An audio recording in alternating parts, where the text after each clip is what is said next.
তৃতীয় ব্যক্তির আগমন ঘটে। তার নাম পবিত্রা গোড়া, যিনি কিনা একজন মডেল ছিলেন। এই পবিত্রা গোড়া যে কিনা একজন অভিনেত্রী হতে চেয়েছিল, আর ঠিক এই কারণেই দর্শনের সঙ্গে বন্ধুত্ব করে।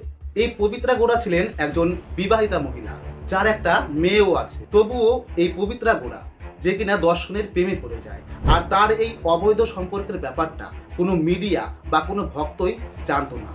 24শে জানুয়ারি 2024 এই দিনটিতে পবিত্রা গোড়ার ইনস্টাগ্রাম যে অ্যাকাউন্ট আছে, সেই অ্যাকাউন্ট থেকে একটা পোস্ট করা হয়।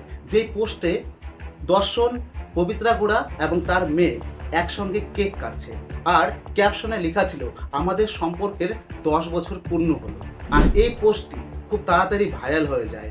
মিডিয়া এবং দর্শনের ভক্তরা জেনে যায় যে দর্শন তার নিজের স্ত্রীকে ধোঁকা দিয়ে পবিত্রা গোড়া নামক একটা মহিলার সঙ্গে অবৈধ সম্পর্কে জড়িত।